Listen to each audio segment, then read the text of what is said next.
Hello, everyone, and welcome back to the life and suffering of Sir Bronte. So, in the last episode, we turned around and reached the end of our youth. We went ahead and we completed our exams.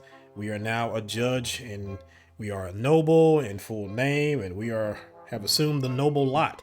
So, we will be going back to our hometown and serving as a judge. So, this should be interesting. We haven't seen our family in quite some time. It's been several years. We've gotten notes and stuff like that. But yeah, we don't really know what's going on. We do know that Steven is a dick, but Steven has always been a dick. But and beyond that, yeah, that's pretty much all we really know. So it's gonna be interesting. We've also courted a lady, the lady Olivia. So there's that.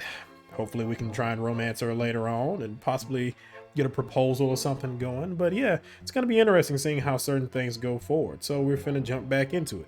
But before I do that, I just want to go ahead and say thank you to everyone for watching the videos and stuff like that. I was wondering what was going on because in my first video, I think the first video I had, I put it out a couple months ago in December, and I've seen that it had several thousand views within the last couple days. So I really do appreciate that. And again, that's just, it's crazy. It's real crazy. So I have over 900 subscribers now, and pretty soon I'll be at 1,000. So just again, I can't thank you enough for watching the video and subscribing. And yeah, I really appreciate that. But anywho, let's go ahead and jump into the game.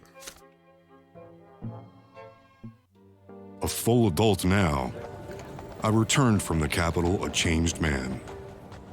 Yet, my hometown was not the same as I had left it. Fate had difficult times in store for all of us.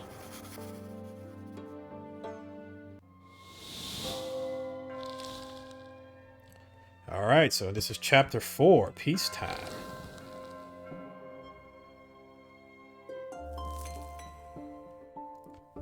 The road back home. As the carriage wheels clack a steady rhythm over the cobblestones, you watch the lands of Magra, rendered dry and desolate by ancient magic, sail by the window. You are back in your home province, but you are no longer the boy who left it by this very road 4 years ago. You return a nobleman and a judge. You are continuing the family trade. You have returned to serve at the province's prefecture. Your home, Anazet, is but a few hours away along this dusty road. The carriage is stuffy and hot from the sun, even with the thick blinders shut tight. It is a familiar heat, but you will now need to get used to it again. The heat weighs heavy on you, but it also reminds you of your childhood. You will see your family again soon. To pass the time before you return home, you read your father's most recent letter. Again and again, you carefully reread your father's uneasy words, steeling yourself for your first real job and service that awaits. Dear Darren, I anxiously await your return, my son. You are the third judge in our bloodline, the pride of our family. Yet these are hard times for a judge. By the Emperor's decree, Archduke Tarquinius Milanatis is no longer the overseer of Magra. The new overseer is the Emperor's own brother, Gaius Tempus, and now our province has been split by enmity and strife between the Archduke and the overseer. The nobles have split into two factions, and so too have the commoners. Some side with the Archduke, loyal to their lead and determined to follow the traditions of old. Yet many judges and officials are eager to side with Gaius Tempus as the new overseer. Compared to his brother Cornelius, he is less radical and more cautious, but he too seeks to transform the empire and bring the estate to peace. Yet other Archnians are outraged that Archduke Milanatis has been deposed. One among them is Dorius Auden, High Commander of Magra. Although Auden and his men are sworn to serve Gaius Tempest and follow his orders, it is no secret that his loyalty remains with the Archduke. While Gaius and the Archduke are at odds, there has been no open confrontation, yet. I fear their patience may one day run dry. As for the judges at the prefecture, every day we deal with more and more litigation between nobles and commoners, yet there are no imperial laws that clearly formalize the rights of all three estates. Wisdom, honor, and conscience are every judge's best advisors these days. You made the choice to serve the law, and you will have your work cut out for you. You will answer directly to Prefecture Augustin Elborn, a long-standing friend of the family. He needs strong allies now more than ever. With the support of people such as you and I, the prefecture intends to alter the fate of our province. I'm looking forward to seeing you back in Anazet, Darren. You put the letter back in your pocket. The walls of Anazet have finally emerged on the horizon. A challenging job at the prefecture awaits you. But first, you're going home. Jesus, sound like Steven is doing fuck all. Alrighty, so we have several possibilities that could pan out too. And I can die. Of course, I can always die. So there's that. Let's continue forward. The most important events that may happen to the House of Brante at the end of this chapter. I could be ennobled by the sword. The Brante family becomes a hereditary dynasty of nobles of the sword. Its status passed down from generation to generation. I need a reputation greater than 8. And I'm pretty sure it's not that. So, I'm not branded by dishonor. The family isn't in ruin. But we also need a unity greater than 3 and a wealth greater than 5. Jesus, it's gonna be tough. The Brante family becomes hereditary dynasty of the sword, earning the favor of Overseer Gaius Tempest and a place at court. I need a reputation greater than 8. I need wealth greater than 6. I need unity greater than 3. I can't have the family in ruins. Or I need glorious bloodline or a family of means. Or I could become the heir of the family. You succeed your elder brother Stephen as the heir of the Brante family. Have to be ennobled by the sword, or heir is not Stephen Brante, or the family could fall apart. Unity is less than 2. What is our unity at right now anyway? Is it in here? I'm sure it is. Okay, our reputation is 3. Our wealth is actually 5. And our unity is actually 5. Oh, so we could actually possibly pull this off. But we need to get our reputation up. Our reputation needs to be an 8. Jesus. All right. Well, we'll see what we can do.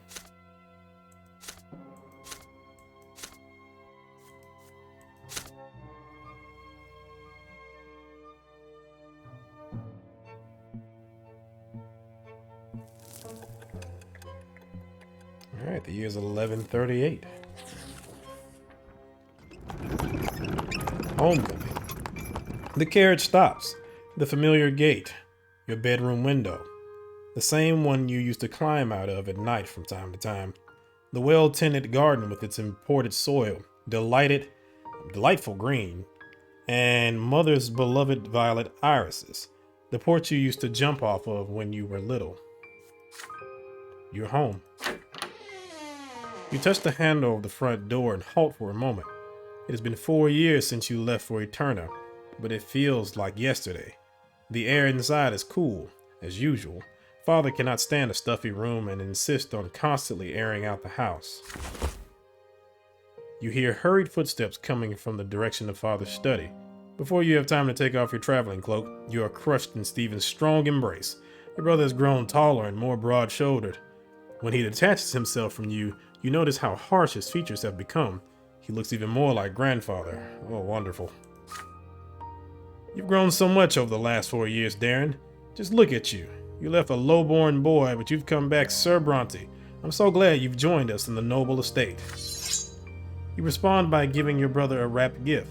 Stephen unwraps it carefully. When he sees the sword, a boyish smile appears on his stern face. It's beautiful. What a wonderful gift, brother. Maybe I should start a collection. What do you think? There's no hurry, Stephen. And now let me have a look at the prefecture's new judge. Father approaches you, his hand extended. You shake it and wrap your arms around him. Father looks older. His back is hunched and he squints. There are deep lines around his mouth and silver threads in his dark hair and mustache. Taking a step back, Father examines you from head to toe. What fine posture. You had excellent teachers. I'm so proud you made it, son. Mother comes out of the living room, leaning on Nathan's arm. You immediately see signs of the illness you read about in the letters from home. Her back is bent, her hair is gray, a thin web of wrinkles cover her face, and her complexion has lost its color. She can barely stand unassisted. Nathan leads Mother to you. Slowly, very delicately, she embraces you. You press your face into her shoulder, breathing in the nearly forgotten, dearly beloved smell. Mother holds your shoulders and studies your face for a long time. You've been away so long, son. How you've grown. Just a short while ago, I was cradling you in my arms. You look so much like your father when he was your age, Sir Darren Brante. Nathan approaches you next. Your younger brother is now as tall as you are, and his hair almost reaches his shoulder. But he still has the same lost look in his eye he had when he was a boy. Yeah, you look a little rough there, bro. And here's your ne'er-do-well little brother. He hasn't changed a bit, or grown an inch, after all this time. Couldn't get into the seminary, so he just hangs around. Nathan lets out a heavy sigh and awkwardly puts his arm around you. I'm glad to see you back, Darren. Home just hasn't been the same without you. You hear a snort behind you. Everyone turns. At the top of the stairs stands Gloria, her arms across her chest. She is dressed as a man in culottes, a frock coat, and a necktie with a massive pin. The entire family waits for her to greet you. Stephen shakes his head disapprovingly. Your sister descends as if forcing herself to do it. A few steps away from you, Gloria stops and bows. Welcome to your home, Sir Brante. Your sister looks thinner and leaner than she used to. She has dark circles under her eyes, as though she has been sleeping too little or crying too much. Enough pleasantries. Come on in. The table is set. Lydia has prepared a veritable feast for you. For the first time in years, the entire family is together. You can finally spend some time with another member of your family today.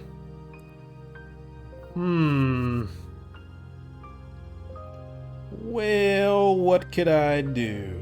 Find out how Mother's doing. That would give me +1. And that will put Lydia at 3, where I can support Gloria. That would give Gloria +1. Stephen -1. Ask Nathan some questions. I could get +1 from him, or I could just talk to Stephen. But that would make Gloria mad. It's already at 0. I might go ahead and talk to Gloria because, I mean...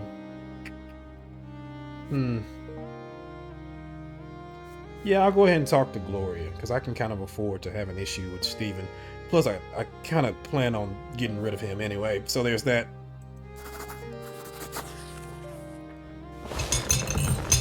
At the table, you try to ask Gloria about her life, but your sister dodges your question. I live, I suffer, I help around the house. I know my place, just like a lowborn girl is supposed to.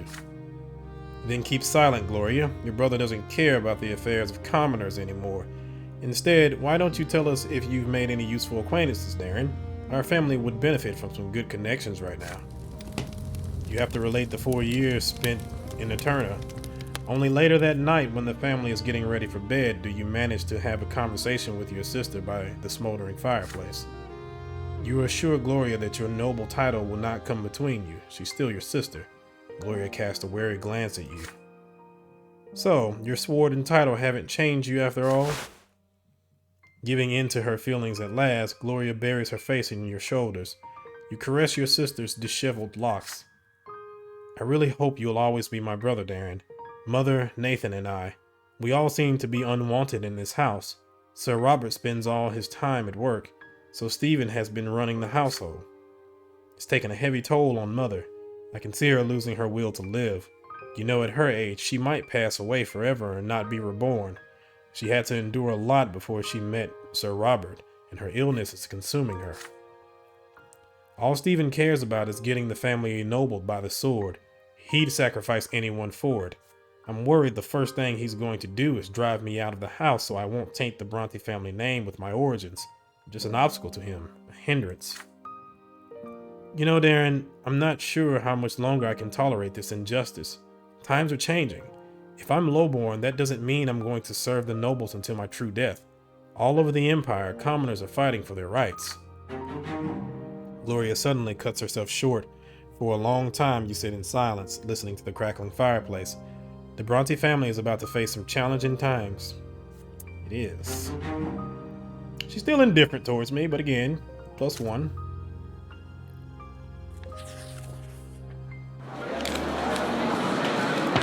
Your service as a judge begins today. You get dressed early in the morning, donning a brand new jacket with a cravat and a hat. It's an immaculate look, if you dare say so yourself.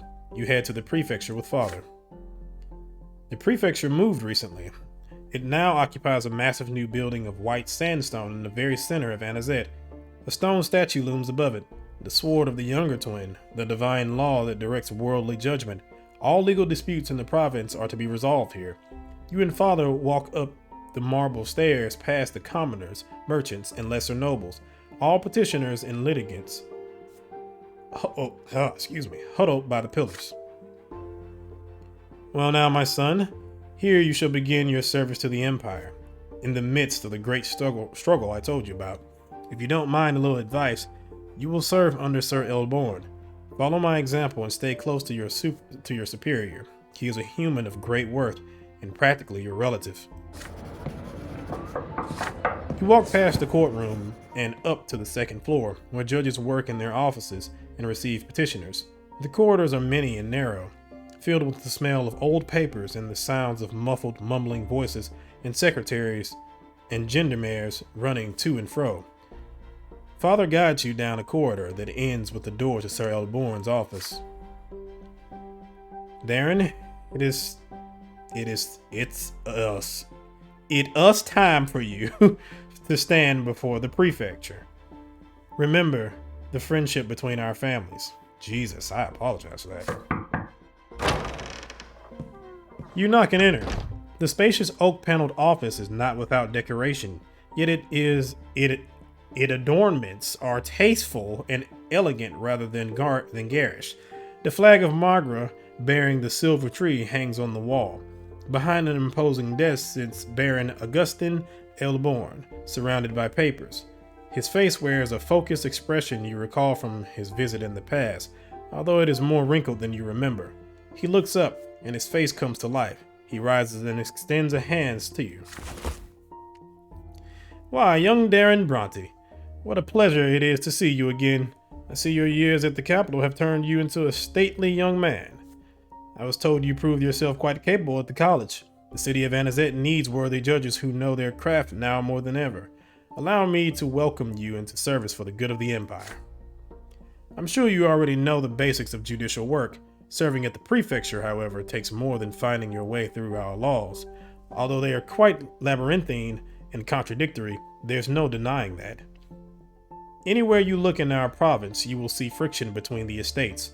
Old noble blood, new nobles, rich commoners, poor commoners, they all have their legal disputes. And we judges work here to make sure this pot never boils over. If we're too eager to follow the traditions of old and bow to noble privilege, the common estate will grow desperate and lose all hope for freedom. But if we openly side with the commoners, the nobles' ire will be quick to find us. And so, Judge Brante, I ask you to be wary and wise. Peace hangs by a thread in the province. Carefully consider every decision you make at court before rendering your verdict. But first, you need to get accustomed to your new position. You should begin at once. The prefecture has already assigned you a number of legal proceedings to review and judge. Your office is ready and waiting for you, Sir Brante. The instructions are over. The work begins. You recognize your new office by the brass plate on the judge reading Sir Darren Brante, Judge. You find it rather cramped on the inside, yet still reasonably comfortable. The sturdy desk has all the stationery you need. Behind the desk is a large chair of carved wood, and in front of it are several smaller chairs for petitioners. Heavy curtains hang over the window, worthy opponents for the morning light trying to shine through. There are papers on the desk already, including instructions, orders, rulings, and all sorts of other prefecture paperwork. You're about to begin when you hear a sudden knock at the door. The source of the disturbance turns out to be a stout, smartly dressed nobleman. He greets you with an elegant bow you would not have expected from such a sizable individual. Carlo Fockgraben. Okay. Sir Brante, congratulations on your first day of service. Allow me to introduce myself, Judge Carlo Fockgraben, a humble servant of the law like yourself. It is my hope that we will become fast friends. Why do I get the feeling that you probably corrupt as hell considering all this stuff that you got on right now? Anywho. And now, if I may, a word of warning to help your work progress smoothly. As a token of our future friendship, I'm aware that Sir Elborn is your immediate superior. As a loyal servant of the Empire, you will, of course, take his word as your guide. Yet there is no reason to neglect all other judges at the prefecture, all of whom are noble men of great worth. Their guidance will most certainly aid you as a judge. It will be my pleasure, Sir Brante, to facilitate your introduction to the noble judges of the prefecture as soon as possible. I see glory in your future service to the Empire, yet it certainly cannot hurt to receive reassurance and support when you might need it most. I shall not detain you any longer, but if you wish to make some valuable connections, my office is right across from your own. I might need those connections. Another elegant bow from Judge Fockgraben, and the door closes. You're alone at your desk once again. The scorching sun is rising over the province behind the window. Today is an important day, the day when you are to take your first steps in your new profession. What will you focus on today? Let's see here. If we prepare to deal with your first cases, let's see, Augustine Elborn will go up. My willpower will go up by 5. So there's that. If I get acquainted with the judges, my career will go up +1, but my justice will go down by 1. Or I can ask my father for advice. My career will go down by 1, but justice will go up by 1.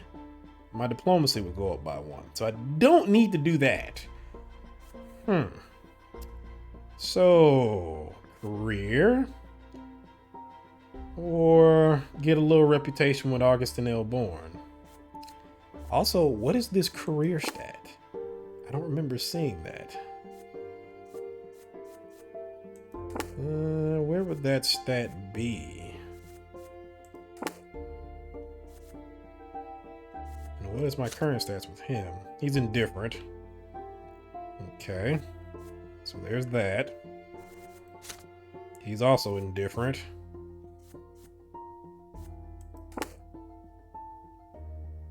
Okay, so the order is pretty good. Then there's my occupation. Okay, so if my career goes up, then I can either be a judge. Well, no, I can be the future prefect. Or I can have tyranny of the nobles, whatever that means. Justice. The strength of the prefecture and the power of law in the province determines the protection of the commoners from the tyranny of nobles. Interesting. So it seems like if my justice or my career goes up too high, it could cause a lot of problems. Same way with the balance of power stat also. The balance of power stat seems like if it gets too high, then you have the reign of terror, which I'm pretty sure is not good. Interesting. So, do I want to focus on justice or do I want to focus on my career? Well, I am trying to get power. So maybe I do need to focus on my career. And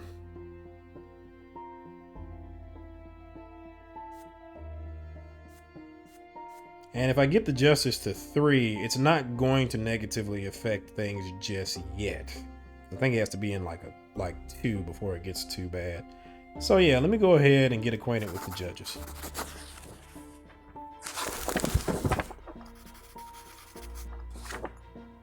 Sir Fockgraben's offer seems rather reasonable.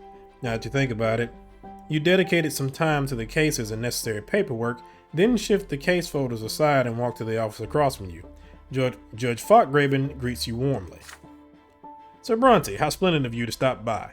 Come, let us pay a few visits to the most distinguished of your new colleagues. I'm sure they will be delighted to make the acquaintance of such a promising young man. With that, Fockgraben leads you through the corridors of the prefecture. As you walk down the hall, he starts mentioning other judges by name and origin, age and experience, power and influence. You stop by a number of other judges' offices. Hours pass in dignified greetings, bowing, pats on the shoulder, and courteous conversation. One after another, the judges make it quite clear to you that when a noble and a commoner clash in the courtroom, the court is to side with the noble every time, no matter how affluent the commoner may be. Only when both parties hail from the common estate may a judge fully rely upon the rule of law. Before you know it, your first day at the prefecture is over. Just look at how much you've accomplished in just one day, Brante. So many experienced judges, and you've made a splendid impression on all of them. Your future is all but assured now, I guarantee it. But remember, courteous words are not the only thing that matter at the prefecture. Your decisions will not go unnoticed. Darren, my friend, I greatly hope your youthful exuberance will not result in any gaffes that may hinder our mutual effort at maintaining order in our province. Act with wisdom in mind, especially when the wisdom of your colleagues is always within reach. Interesting. Alright, so my career went up by 1. If I can get it to a 7, I can be the future prefect, hopefully. But I'm going to see how this kind of balances out, because if I keep getting these situations where my career comes in conflict with the justice, then I might want to go ahead and focus on some justice. I would like to have a balance. If I can get a 7 in justice and also a 7 in career, then I would be happy with that. But if I have to choose between the career and justice, I might just go ahead and fight for justice.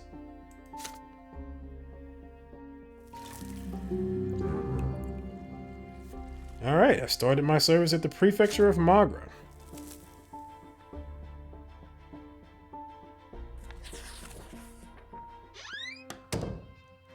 A reception at the Brante residence. You come back home after a short stroll through the city. As soon as you set foot in the house, you are greeted by Stephen, who invites you to have a talk in Father's office. When you enter the room, Father has a heap of letters in front of him and is signing them one after another. Son, Stephen and I must discuss an important matter with you. While you were in the capital, our family formally petitioned the overseer to grant us the nobility of the sword. We have 3 generations of noble blood already. We have the right to make our nobility hereditary. Your grandfather took the first steps toward the nobility of the sword as soon as Stephen was born, and now we are on the brink of becoming the old Brontes. If Overseer Gaius Tempest and the nobles of the province deem us worthy, we will receive a hereditary title. All nobles of the Brante family will remain noble forever, as will their descendants. Father and I do our utmost to maintain the family's position, but our goal can be reached only if our reputation remains unblemished in the eyes of high society. The nobility is watching our every step. Father lays a hand on your shoulder. Now this is your cause too. The future of our family depends on it. We need an estimable reputation and wealth. Everyone bearing the name of Brante affects it. Remember that with every action you take, Darren, Jesus, I can't even say my own name, you will have to appear before Anisette High Society. We're going to host a reception for the nobility at our home soon. You must uphold the honor of our family, brother. You will relate the news from Eterna to our guests and present yourself in a favorable light. With Stephen at the helm, the entire family spends a full week preparing for the majestic reception. The house is flooded with decorations and new tableware. Delicacies are cooking in the kitchen round the clock, and the napkin now bears an embroidered oak branch and chains, the Brante family crest. Gloria is the only one to neglect the common cause. Were it up to me, I wouldn't be seen at this hypocritical gathering, but I don't want to let Sir Robert down. He's the only reason I plan to stay for the event. The evening of the reception has come. Dignified conversations and the clinking of glasses fill the house. Among your guests are many highborn, powerful people. Your father and Stephen dance from guest to guest, making sure no one is overlooked. Young Darren, how splendid to see you. So, what was your time in the capital like? You exchanged pleasantries with high-placed relatives. Meanwhile, Gloria and Mother spend the evening on settee by the wall without drawing any attention. Neither your father nor your elder brother introduced them to the noble guests. Still, one of the guests, a young nobleman of the sword named Jose L. Pelletier, keeps staring at Gloria in fascination. Your sister averts her eyes, bemused. I guess it's Jose. Lady Gloria, you are the true gem of the evening. You look so marvelously daring. I haven't seen your like even in the capital. When you walk past Gloria, you hear her hurried whisper. Darren, please talk to me. This Sir El Pelletier keeps following me. I feel uneasy. What does he want from me? I'm just a lowly commoner. Come with me to the other side of the room, although I'll probably still stand out among all these refined nobles. Look, it's Durant the painter. I wonder what's brought him so far from the capital. It would be fabulous if he could paint our family portrait. We should all be on canvas together. We're one big happy family after all. Wine glass in hand, you cast a look across the crowded room. It's time to choose how you'll spend the evening. Ah, shit. So, I can't do these two. Ooh, that would have helped. Well, kind of. What would have been required? Oh, my manipulation had to be high. My eloquence had to be high as well. I could have talked about my victory in the tournament. That would have helped a lot. Well, shit. If only. I wonder what was required. Well, I guess I had to have a higher valor stat. I can't remember which stat I had to have that was higher, but yeah. But I can share the news from the capital. The reputation will go up by 1. Diplomacy will go up by 1, even though it's already maxed out. And manipulation will go up by 1, throwing me into 10. Stephen Brante will go up 2.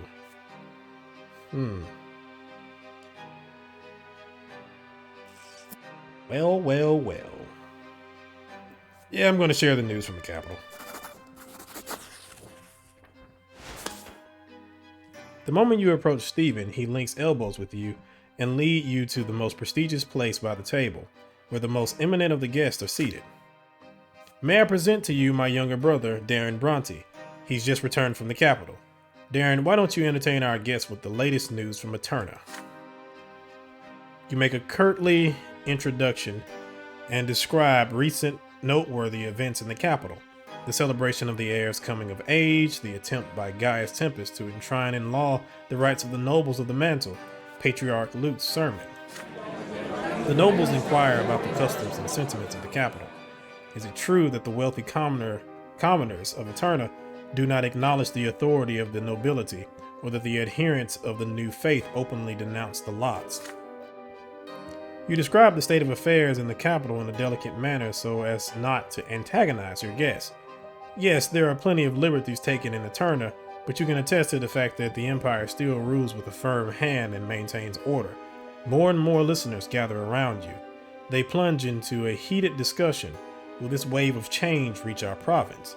What awaits our homeland under the rule of the new overseer, Gaius Tempest? The guests agree that the nobles of the province have some tough times ahead of them, but worthy families like the Brontes give them hope. Excellent, brother.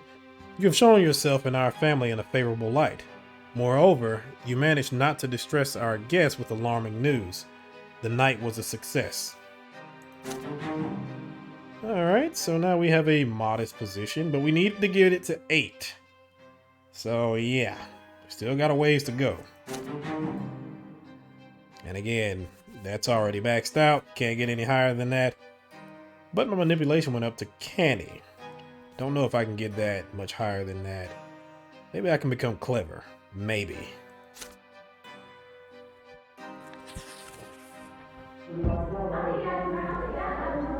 A rock in a hard place.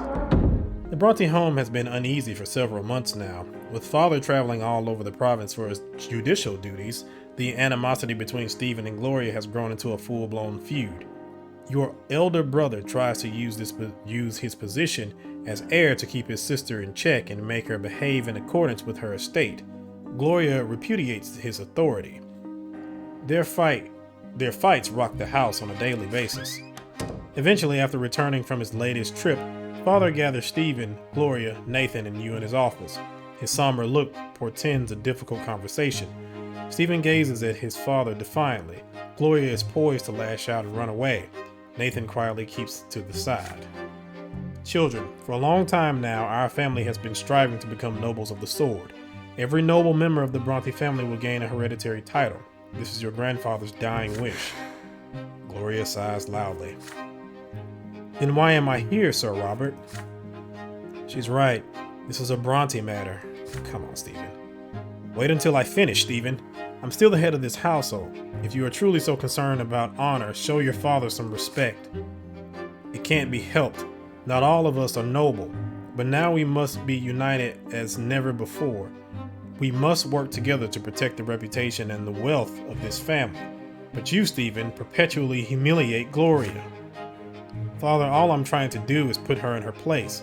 You know perfectly well the consequences of any attention Gloria might attract. Our every step is being observed. The nobles will make pariahs of our family for all eternity if they remember Gloria's filthy origins and your reckless marriage to Lydia. Gee, man, just punch him in the mouth one good time. That's all you need.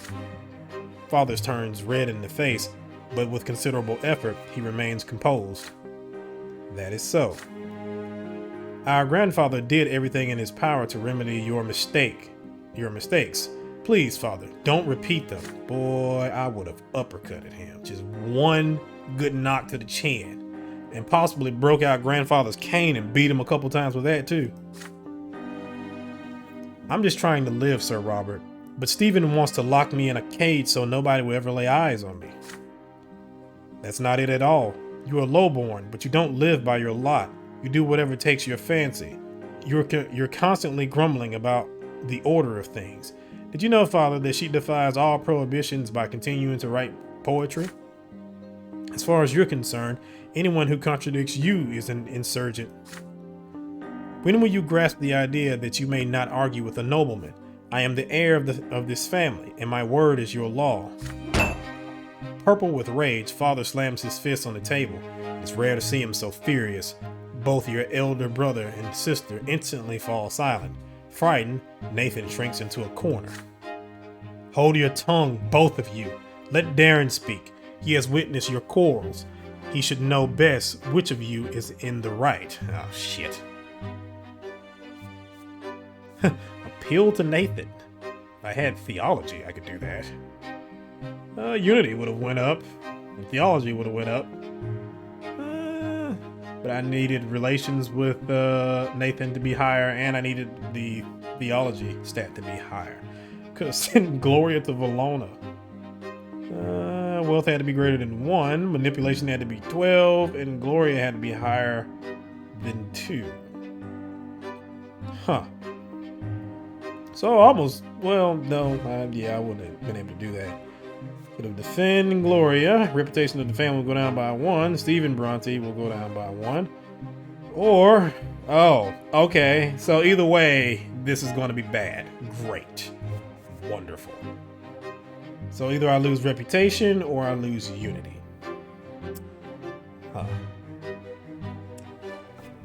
Well, shit. Reputation is a 4. I don't want it to go down further. I am so sorry, Gloria. I'm going to throw you up under the bus. I think I'm just going to have to completely throw Gloria up under the bus.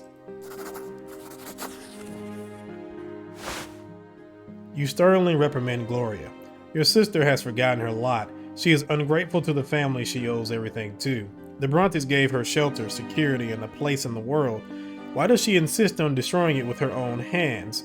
Gloria flushes with indignation. Oh, come on. I mean, that's not what I wanted to do. I mean, come on, man.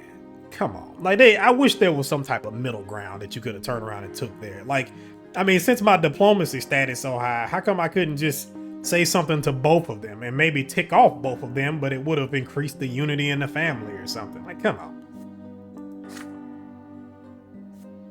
So does respecting my family mean spending my life sitting quietly in a corner? Is that what you're saying, brother? You cut her rant short. You remind Gloria that you live in the Empire, where everyone has a lot and a place. Your sister cannot jeopardize the family's well-being just because she's unhappy with the ways of this world. Darren is right, Gloria. I'm not fully content with the order of things either. As a judge, I struggle daily to ease the burden of the commoners. but I'm responsible for your good name and that of our entire family.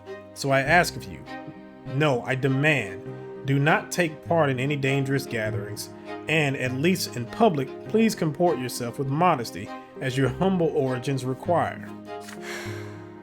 Very well, Sir Brante. With these quiet words, Gloria, dispirited, retreats to her room. She doesn't even glance at you. Your father sighs heavily as he watches her go. At least she listened. Don't worry, Darren. Let her sulk a little on her own. At least she won't cause any more trouble for the family. Oh boy, you have no idea. Father agrees, but stays behind in his office, looking downhearted. Gloria does not come down to dinner. For the entire next day, she does not utter a single word. Ugh, disagreements. Making it hard for me, game. You're making it real hard for me right now. It is the morning of a very sultry day, and you are back at the office. You are beginning to get used to the duties of your new profession. Father visits you on the job now and then to see your progress and provide advice, but by now he's confident you can handle the work on your own. Today is your first case, assigned by the prefect himself. From the comfort of your chair, you go through the facts and circumstances of the case. The matter seems simple at first. Seeking some desperately needed financial gain, a noble from the less than wealthy El Avila family rented out a sizable portion of his estate to a well-off commoner by the name of Basil Jung. All the rent payments are in order, and there is plenty of time left before the lease is set to expire. But the commoner built a large dye works on the estate, and then El Avila suddenly filed a case with the prefecture to evict him. The rental agreement specifically states that the commoner Jung has the right to construct any building on the land. The noble landowner, however, thinks he has the final say on any construction since the land belongs to him. Basil Jung, on the other hand, has refused to vacate the rented land since the term of the agreement is not expired. Both parties are to appear at the prefecture to hear your decision. The litigant, Sir El Avila, enters first. He is an aging noble who dresses far too colorfully for his years. He walks into your office with confidence and sits in front of you. The next man to enter is Basil Jung, a heavyset man with a thick beard, clothed in an old jacket and clutching a hat. He stands by your desk and bows to you. Sir El Avila does not hesitate to speak first. Your Honor, I demand you drive the commoner Jung from my land. His dye works is a noisy, nasty, ugly building, and I refuse to have it on my property. My family already had to endure their warehouse and their filthy workers right by our own estate, but this is simply beyond the pale. Either the court says the dye works must be demolished, or I, Gustave El Avila, will do it myself. You ask Sir El Avila to compose himself and tell the commoner to give his statement. Basil Jung gives his account, speaking in a deep, gruff bass. Your Honor, it cost me all my money to build the dye works. The contract says it clear. I got the right to build anything on the land during my rental period. And Sir Avila didn't say a word at first, but now he up and demands we demolish it. My family will be ruined. That's not gonna happen, I say. Sir El Avila screams at him in return, outraged by what he calls his cunning trickery. The bearded Basil Jung disagrees again and again, his pudgy finger pointed at the clause in the agreement. It is noon already. The sun is so hot. Even the air seems to melt away. This is your first case ever. It is time to deliver your verdict. Interesting. So I could ask Jung for a bribe. Manipulation, because my manipulation is 10. The wealth of Margaret goes up by 1, but order goes down by 1. My career will go down by 1, but justice will go up by 1. So that'll put things back at 4 and 4. The wealth of my family will go up by 1, and manipulation will go up by 1 also. I can terminate the rental agreement. Wealth of Margaret will go down by 1. Order will go up by 1. My career will go up by 1, but justice will go down by 1. Reputation of the family will go up by 1, but my willpower will go down by 5. I can comply with El Avila's demands. The wealth of Margaret will go down by 1, but order will go up by 1. Career will go up by 1, and justice will go down by 1. Or I can protect Jung's rights. Wealth of Magra will go up by 1, but the order will go down by 1. My career will go down by 1, but justice will go up by 1. So it seems that in my occupation, I have to choose between my career and justice. So I think I'm going to go ahead and choose justice. So I may have already fucked myself, but yeah, I'm going to go ahead and choose justice. But then again, ask Jung for a bribe. Well, because in a certain sense, I kind of want the order to go down. So, is that right? I think it's order that I want to go down. Yep. Valor, yep. Is it destiny? That's personality. Which one is it? Career, the province. Here we are. Order.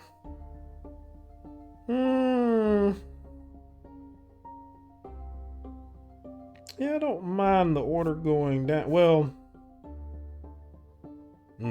interesting. So does that mean I need the order to go up? Because I see that at 10 it's Triumph of Law. And then I need it to be in the plus. I need it to be in the positive in order to get the commoners in power. Let's see. Well, that changes things a bit. The wealth of Margaret goes up. Reputation of family can go back up. My willpower goes down. My career goes up and order goes up. Wealth of Margaret goes down.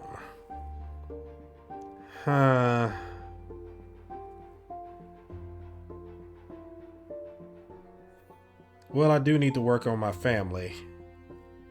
And I do have some willpower to spend. So I guess since I need the order to be up, I'll go ahead and terminate the rental contract.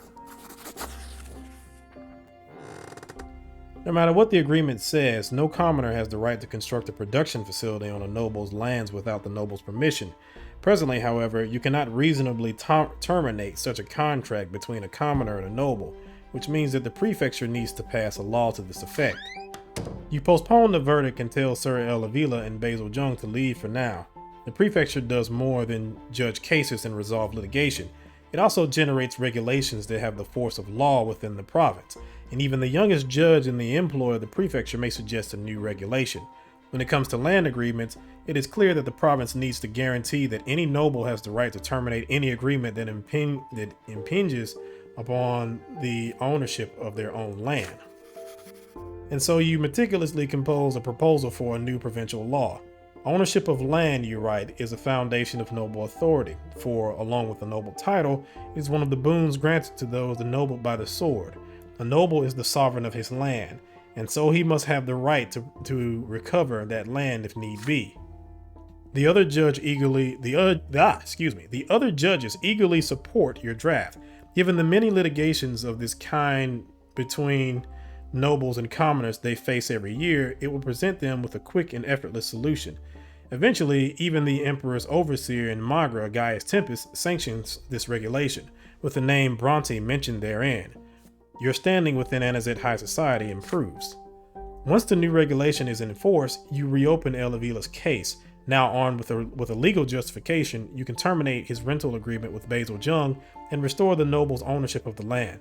The dye works is to be demolished. What are you saying, Your Honor? I put all I had into this. My family will starve. Your decision is now backed by a provincial regulation, you reminded him, and even the stubborn Basil Jung has no choice but to accept it. The hapless dyer is a sorry sight, his broad shoulders hunched and drooping. The man has nothing more to say. He is ruined, and he knows it.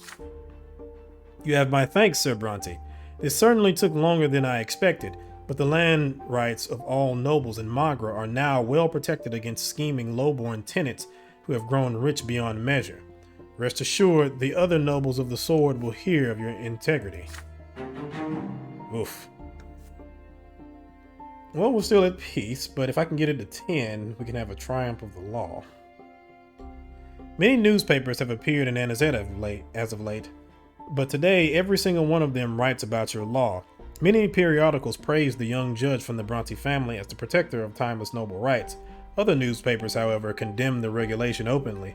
They claim that it renders pointless any and all rental agreements in the province, and the common estate now has no secure foundation on which to ensure the security of their trade and production facilities, since all land suitable for construction belongs to the noble estates.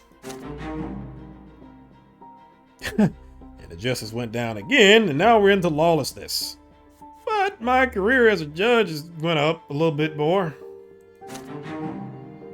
We have a modest position. We're at 5 now.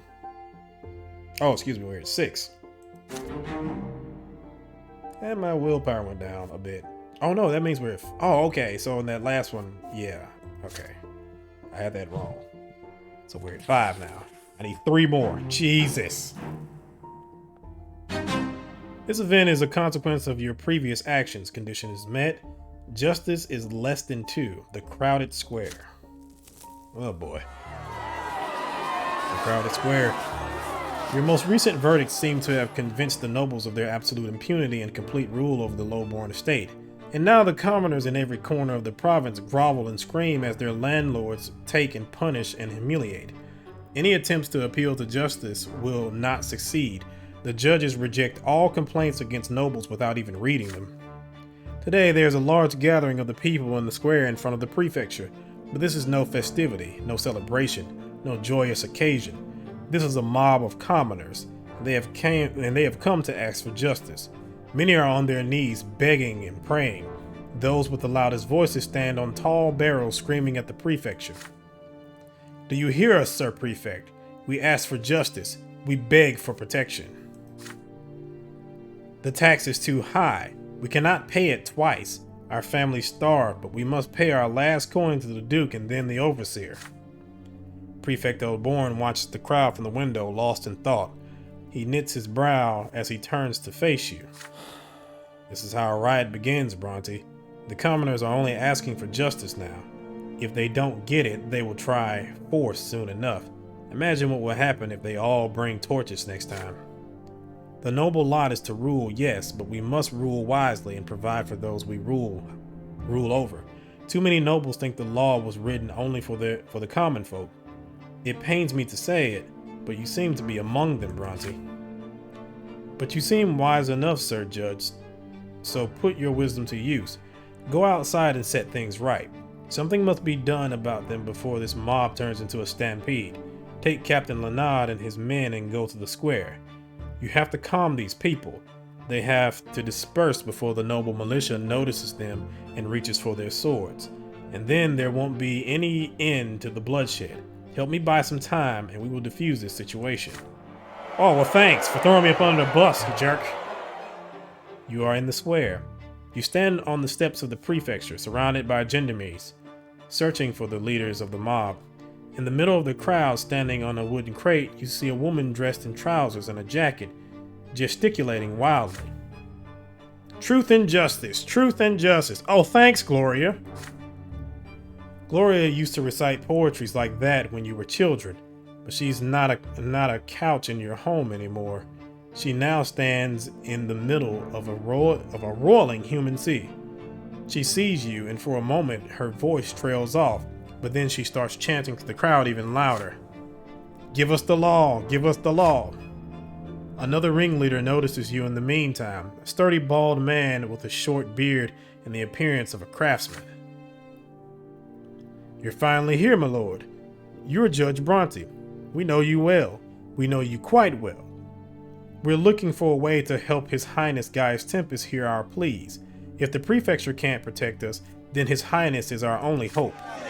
The cries and screams grow louder and fiercer. Slowly, the mob of petitioners begin to advance towards the prefecture. The gendarmes are ready to fight back. Captain Leonard eyes the crowd, awaiting your orders. Oof. So, I could have the mob dispersed, which will put the justice down even more, but my career will go up. The unity in my family will go down by 1. My valor will go up by 1, but my willpower will go down by 5, and Gloria will go down by 1 also. Wonderful. I can't make peace with them, so there's that. And I can't make peace with them because I don't have Destiny of the Protector of the People. How could I have gotten the Destiny of Protector? Could I have gotten the Protector of the People if I turned around and joined with whatchamacallit? Because if that was the case, I would have did that. Jesus. Okay, or I could kill the ringleader. Justice will go down by 1. Unity will go down by 1. Gloria will go down by 1. Or I could grant their requests. My career will go down by 1. Justice will go up +2.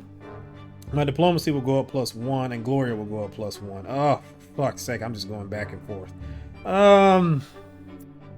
Oof.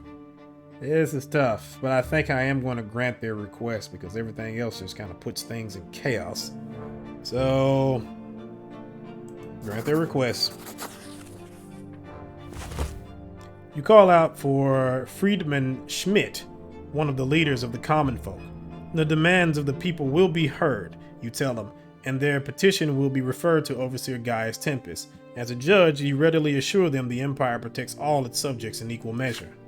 Well said, sir. Hey, Judge Brante just promised the Overseer is gonna accept our demands. Hooray! That's not what I said. Alright. The square roars with approval. You hear Gloria's exuberant cry somewhere in the human sea. You furrow your brow. That is not quite what you said, exactly. Captain Lenard, mark my words, Judge Brante. Soon they'll be saying you promised to get rid of the taxes, and the Archduke, and the lots. I think I'll stay here and keep order. You better go with them and collect their petitions for the Overseer like you promised. Several leaders of the march follow you into the prefecture to petition Overseer Gaius Tempest. Elborn meets the commoners inside, surprisingly composed. You are welcome to join me in my office, Brante. Could you please return to the square and see to it that the crowd is dispersed? Judge Carlo Falkgraben catches sight of you in the hallway. He almost crushes you against the wall. Have you lost your mind, Brante? You should have scattered the mob and put them in their place, not pampered them. Those commoners have us wrapped around their fingers now. And what madness made you agree to drag the Overseer himself into this? He'll be forced to respond to their petition now. Do you have any idea what this means for the prefecture, or for your career for that matter? You managed to slip away from Carlo Falkgraben without saying a word. Once you are outside, at last, the square is almost empty of people, to your great relief. Everything's in order, Sir Brante. As soon as you left, that loud girl in men's clothing climbed up on a barrel and shouted that it was time for the people to hold up their end of the bargain, and then they up and left. I never thought I could have ended this peacefully. But is it truly over? Your heart fills with uncertainty as you slowly cast your gaze over the square and what remains of the mob. The common people got what they wanted today, and it was all thanks to you. That's not good. That's not good. Oof, my career as a judge just went down by 3. Oof. But it seems I'm in the fight for justice now. Interesting. And of course, I'm a masterful diplomat, which has done fuck all so far.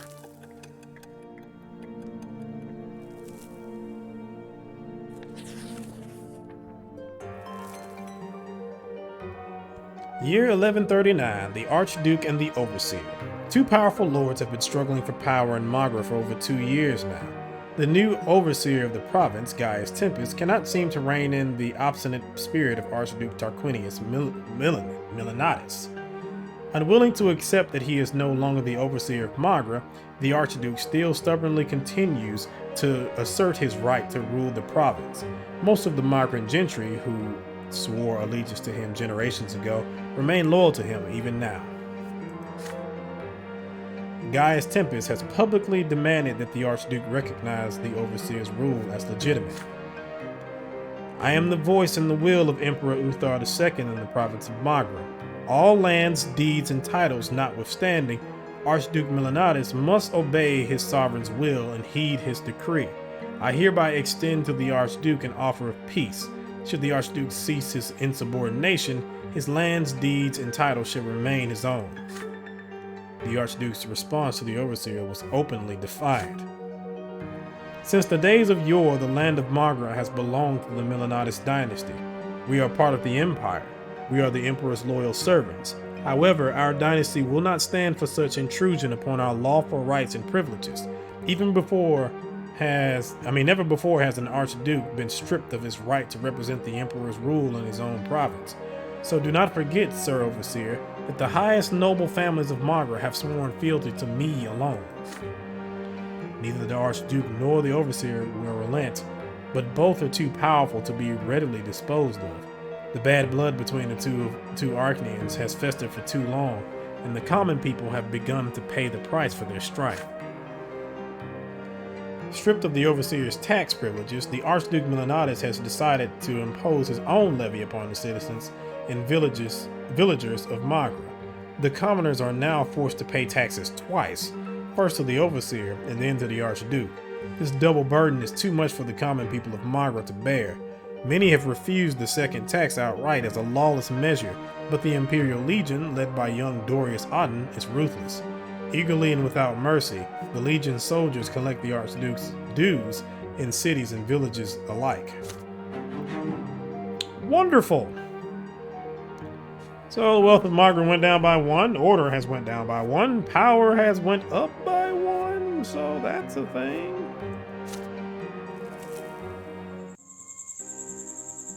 A gift for the family. This last year has been an ordeal for your family. The pains taken to be ennobled by the sword, the close attention of the city aristocracy, the squabbles between Stephen and Gloria. Tonight, your preoccupied father has gathered the entire family around a table in the backyard. The sun has almost set, and there is a soft breeze. But instead of a meal in the open air, you're going to attend a family meeting. In the middle of the table, you see an open gilded box. It's full of jewels. Archduke Milanatis himself has bestowed this gift upon us. It is a surprise indeed. I thought you all had a right to know. Father unfolds a letter laying it beside the box. Sir Robert Brante, I bestow this precious box upon you and your family as a symbol of the care with which I treat the people of my province. Pray accept this gift, and remember with whom the loyalty of the true nobles of Magra's lie. Archduke of Magra, Tarquinius of the Milanatis. The family stares in amazement at the jewels sparkling in the last rays of sunshine. It's worth quite a fortune, but the Archduke is fully aware that I am on the side of Prefecto Born and Overseer Gaius Tempest. Could he really expect our loyalty to be bought so brazenly? On the other hand, the Archduke is not demanding anything of us, and our family has borne a lot of expenses recently. Father, no one is forcing you to side with Milanatis. Who are we in comparison to the Archduke anyway? You must not anger him by refusing his gift. The jewels are certainly welcome. They are worthy of being shared with the best families of Anazet. They will pave our way to the nobility of the sword. Mother shakes her head glumly. Oh, Robert, I have a feeling this gift bodes ill. It may be an impertinence on my part, but I do not want our family to be indebted to the Archduke. Certainly not. Accepting gifts from Milanatis, he's infamous for oppressing the commoners and robbing villages blind with his taxes. This isn't your decision, Gloria. It's a matter of our family's honor and reputation. Please don't start bickering again. Let Darren say what he thinks we should do with this gift. Jeez, it always comes to me. You're the center of attention now. Your vote will be the deciding factor. So we can give the jewels to prominent nobles as a gift. That will take our reputation up +2. Diplomacy will go up by 1, which I don't need. And scheming will turn around and go up by 1, which is a 6 right now. Jesus. Or we can decline the gift. That will bring the unity up by 2. Willpower will go up by 5, and my valor will go up by 1. But my opinion with Archduke Milanatis will go down by 1 also. Interesting. Or we can sell the jewels. The wealth of the family will go up by 2. but the unity will go down by 1. So, interesting. Well, I already don't have an opinion with Archduke Milanatis. I do need to get my unity back up, and I do need to try and get my valor up, I guess, since that's pretty much the only thing I can work on here. So I guess I will go ahead and do this, even though the reputation of the family could go up by 2, which will put me in striking distance of what I need, but I don't need scheming. Boy. On the one hand, diplomacy has opened up doors, but on the other hand, it has done fuck all for me. So there's that. I will decline the gift. Looking the family patriarch straight in the eye, you state that such a gift is not to be accepted. The Archduke will see it as an oath of allegiance to him. It will be better to provoke his anger than to fall into his trap. You ask Father to send the box back at once. Well, I suppose you're right, Darren. It is far too dangerous, not only for me, but for the entire family. I'll write to the Archduke. Bring me my quill. It's your decision, Father, but please consider how much we stand to lose. There are no jewels I would not renounce to keep you safe. Mother, Nathan, and Gloria cast grateful looks at you. Even Stephen accepts Father's decision after some grumbling. You spend the rest of the night around the table, resting, conversing pleasantly, and amusing yourselves. For the first time in a long while, there's nothing casting a shadow over your home. The Archduke does not deign to reply to Father's letter. No one expected otherwise. Does the Archduke count you among his enemies now, or has he forgotten about your existence? But why waste time guessing when you have a moment of peace to enjoy? There's only one disadvantage. You do not have a single coin tucked away in the family treasury. Huh. Okay, so now we're at 6. Lovely. We have disagreements. But, I mean, if we can get another event like that, that'll bring us up by 2, I think that puts us within striking distance of our destiny. Okay. And, well, my willpower has went up to 20 again. And my valor is at 18. I'm now a seasoned warrior. So, I don't know when that's going to come in handy, but it would be nice if it came in handy soon, in a beneficial manner. The power of the law. You've just completed your first year of the service at the prefecture. Several days after your second year begins, there's a knock at the door. You look up from your paperwork and tell the visitor to come in. Sir Elborn's secretary slips inside quietly. The prefect has an important matter to discuss with you in his office. Augustin Elborn looks weary and aged, but he greets you with his usual characteristic warmth. You take a seat in the comfortable chair across from him. Sir Elborn asks his secretary to pour you and him some wine. Sir Brante, good to see you. I hope the judge's trade is coming easily to you now. I must admit I've been watching your first cases closely. You've already had to resolve a rather difficult land dispute between a commoner and a noble. We will see even more litigation of this kind in our province in the future. Now it's time for you to answer an important question. Is this great dispute between the two estates? Where will you stand as a judge? Take a look around you. Life in the Empire as we know it is changing. It is our duty as nobles and judges to make peace between the estates on the basis of the law. However, the prefecture faces a great hindrance in the pursuit of this goal. Many nobles are still determined to abide only by the traditions of old, especially the Archnians. For those nobles, the only law above them is the court of honor, where noble ranks and duels decide everything. They reject the jurisdiction of the prefecture and outright defy the newer laws and regulation of the empire. This is to say nothing of what happens when an Archnian has a dispute with a human commoner. Some Archnians would rather cut a human down then and there than waste time on what you see as pointless, or what they see as pointless litigation. Even though the law says that all the emperor's subjects have the right to a fair and just trial. One of the most flagrant violators of the law is Dorius Otten, the commander of our province's military. You've encountered him before, haven't you? The Archnian nobleman is a notorious duelist. Anyone who crosses his path risks insulting his honor. His sword has ended the lives of many human nobles, not to mention all the commoners who have been unlucky enough to run afoul of him when he was bored. Surely you realize, Bronte, that we are the only ones who can protect those people. The lowborn lot forbids a commoner to arm himself, and even those who would rather defy their lot have no chance against Dorius Auden, one of the most skilled Arcanian sword masters. Auden cannot be allowed to commit murder with impunity. We have to stop him and all others who act as he does. Imperial law must prevail over the barbarous tradition. But as of now, I have no authority to put Auden on trial.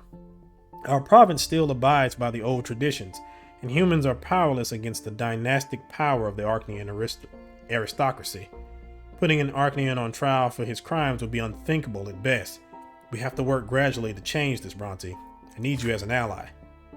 What we have to do is strengthen the power of imperial law in Magra, so that eventually everyone will respect the law, from humble beggars to highborn Arcanians. We must show everyone that the law is not a noble instrument of oppression against the common folk. Like the divine law, the imperial law must stand above all, with no regard for birth, rank, or title. This is why I have decided to address you today, Darren Bronte. Side with the law, side with your father and myself, side with justice in every case, always, no matter who stands trial before you. Be they lowly commoner or noble elite, with enough precedents, we will put an end to highborn tyranny and ensure that the law is respected throughout the province. But I must warn you, even here at the prefecture, I am not all powerful. Many judges oppose my point of view, not openly, at least not yet, but I am certain they will work against us in the shadows. Now, Bronte, what is your answer? Are you ready to side with me and change our province for the better? Are you prepared to support me against the high-handed gentry and defend the common folk from the likes of Dorius Auden? That's a lot there, buddy. That is a lot. But I will side with you. I actually will side with you. So I kind of do wish I went and did the other route where I would have been like a man of the people and such. I think it would have turned out better in the end, but I didn't know that that route was going to actually still allow me to go the noble route. But it seems that would have been the case. So unfortunate choice made, but oh well. Side with Elborn.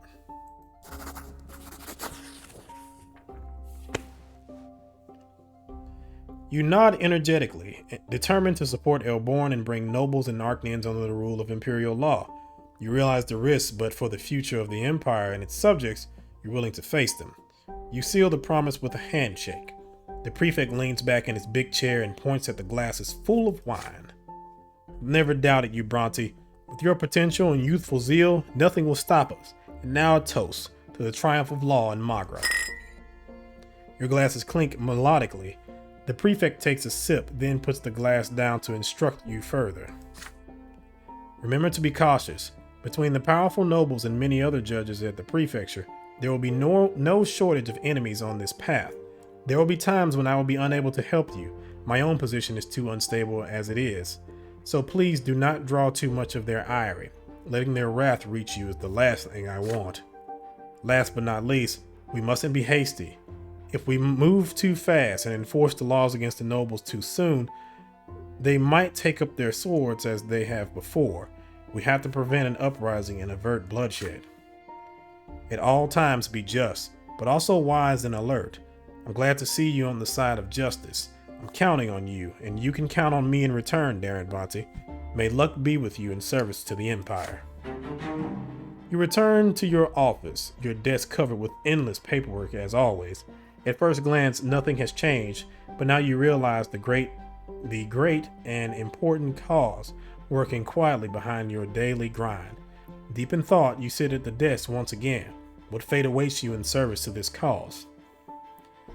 All right, so we got a little bit of an increase with Augustine. We actually could have maxed that out, I think, if I would have done my due diligence on the first day. So the promise. Okay. I'm guessing breaking that promise will be very bad. You gave Elborn a promise to support him in the fight against the tyranny of the nobility.